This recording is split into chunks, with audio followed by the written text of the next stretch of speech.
Hi folks, we're going to take a look at question 34 from section 9.3.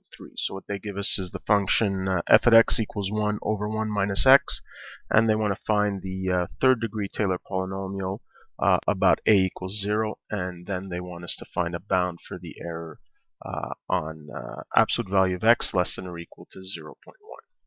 So for the first part, P3 at x is quite easy since we already know the Taylor series for this function here. We know the Taylor series is given by I equals 0 to infinity of x to the I on x less than 1.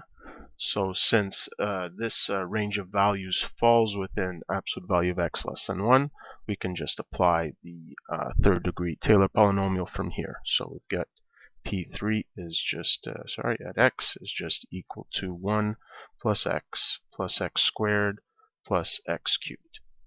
Okay. Now let's go to working with the error. Now because the derivative taken in the Lagrange error term is not evaluated at 0, but at some mystery z value, we actually have to find the derivative. In this case here, the fourth derivative. So let's start. We've got f at x equals 1 over 1 minus x.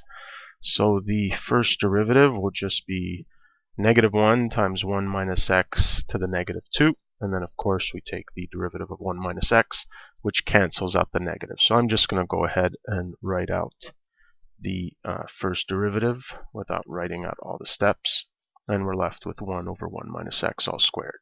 And similarly for the second derivative, don't forget that the derivative of 1 minus x, negative 1, so that'll cancel out the negative. So I'm left with 2 over 1 minus x cubed, and then we continue on to the third derivative.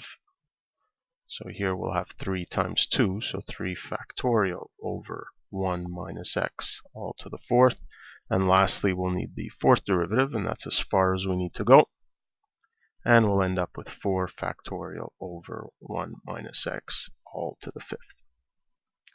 Okay, so now we're ready to work with R3 at x, and we can work with the absolute value of this. So we'll write this out. We have the fourth derivative evaluated at z, so 4 factorial over 1 minus z to the fifth, all over 4 factorial. That's our coefficient in a Taylor series, and times x to the fourth. Okay, so let's simplify, get rid of the 4 factorials, and we're left with x to the fourth over 1 minus z to the fifth.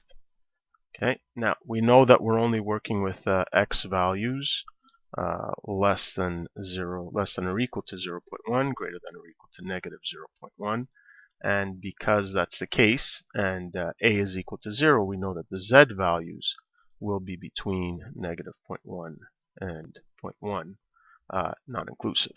So we can use this information now to try to find an upper bound for the error. So we can say that this is less than, well, we need to make the numerator as large as possible, and the value that will do that will be 0.1. So we've got 0.1 to the fourth. And here we need to make the denominator as small as possible, so we need to make 1 minus z as small as possible. And again, that'll occur if we make z equal to 0.1. Okay, so it's okay to use 0.1 even though z can't be equal to it.